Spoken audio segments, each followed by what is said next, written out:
Hi, Junior with today's thought. Well, we're starting to see some activity or an increase in activity from our friends on the left. They were shell-shocked for, well, quite a while, almost until now since Trump won.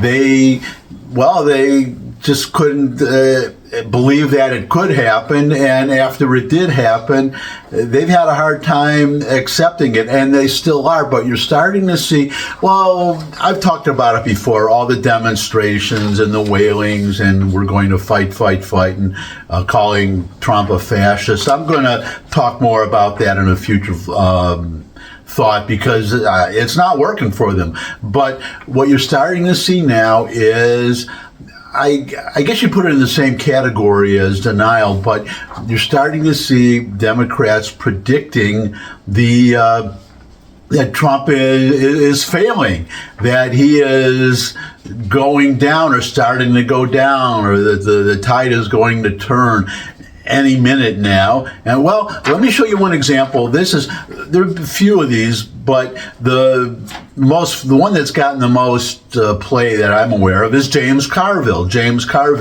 And well, here's James. So Dan, this is what I believe. I believe that this administration, in less than 30 days, in the midst of a massive collapse, in particularly a collapse in public opinion. Delavolpe at Harvard, who's very good. I used to think, once I saw a Harvard youth poll, I discounted it. I've come to say it's a pretty damn good poll. Pretty good guy. He's gone from 53 approval to under 30 to 39. That's a collapse.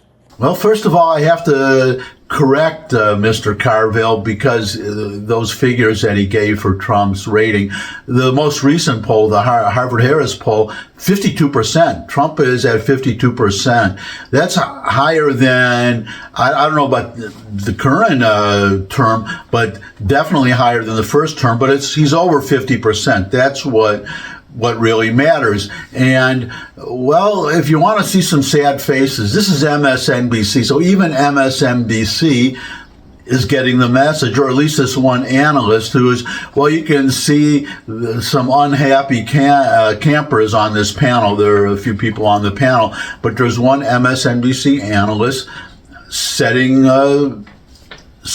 I guess, our friends on the left straight. Over the weekend, I read all ththese headlines, and the headlines were like, Trump suffers legal blows. Another one was, Trump get hit with unexpected loss.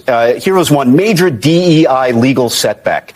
And I think the concern I have is that people watching those headlines, especially people who don't like Trump, are going to think Trump is getting his butt kicked. And then when he wins, invariably, he's going to win some of these cases. They're going to say, well, what happened to all the butt kicking, right? Yeah. And here's why. These are not major setbacks. First reason, we are at the stay stage. In other words, in almost all of these cases, the court is issuing a stay. That is a pause. By definition, it is not on the merits. Nobody's winning or losing on the merits. They're hitting the pause button until they can decide the case on the merits. And by the way, just like Danielle said, all of this is exhibition games, or friendlies, as they say in soccer. Yeah. They don't count. They don't count until they get to the last court they get to, which in most cases, because they're of unique constitutional issues, is going to be the Supreme Court. So these are not blows to the Trump administration. I don't see them that way. The other thing, and again, Danielle brought this up, the Trump administration totally expects they're going to lose in court a lot. Do you know what it costs to do an executive order? A piece of paper and a Sharpie. Mm-hmm. That's it. And they can go right back to the drawing board. One of these courts said, hey, the language was too vague. You know what that tells them? Just go draft another one. It's not like legislation where you need a bunch of people to agree on something. It is a pen and a piece of paper, and that's it. And here's the other thing. You could look at this as the headlines say, Trump losing here and there in court. Here's the way I see it. I'll give you an example. The Ninth Circuit on the the birthright citizenship issue. Yeah. Yes. The Ninth Circuit just a couple days ago said, no, you don't get a stay. You can't ask us on an emergency basis to overcome the stay at the lower court level. But they were never going to win that. The odds of winning that emergency motion were very slim. The more important message I take away is that the Trump administration wasn't even willing to wait for the, what, I don't know, a few weeks or months of a stay on this major piece of administration policy. They don't want to wait. They're going to fight at every single turn. And that means appealing absolutely everything with the knowledge that they're going to lose some of them because it costs them nothing. Executive orders are the easiest thing to issue. So, as much as I came here and I thought, well, these headlines really don't tell the whole story, I wonder, Danielle, you might be with me on this to some degree because you made a lot of the points that I had to make. I do not see this as Trump losing over and over and over again. I think the more important, bigger story is that they're not going to stop. And they're going to keep fighting at every turn, and they are going to win some of these. Let me just add to what you just saw with some figures. These are actual, the same thing, Harvard-Harris poll. 7 in 10 voters think government expenditures are filled with waste and agree with cutting $1 trillion in expenses. You see in that first, right up there in the upper left, do you think that the government expenditures are basically fair and unreasonable, or do you think they are filled with waste, fraud, and inefficiency? 70% say filled with waste, fraud, and inefficiency. Second one, do you support or oppose the goal of cutting $1 trillion of government expenditures? 69% support. Most voters agree with having a government agency dedicated to efficiency and that the DOGE is helping to, that's, Department of Government Efficiency, Musk's project, is helping to make major cuts.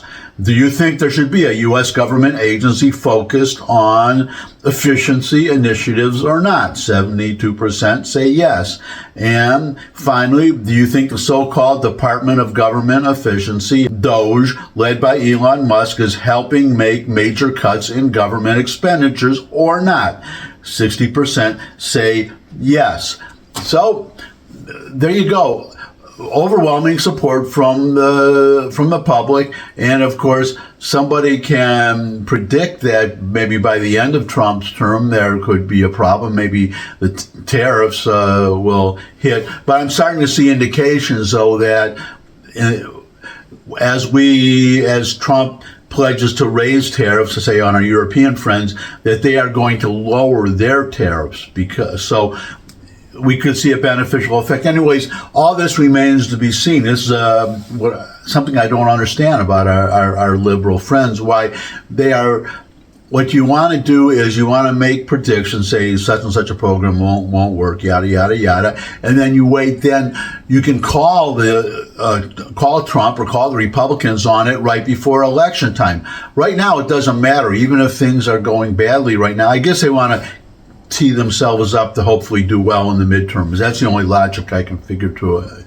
But for right now, Trump is doing fine. He's got the support of the public.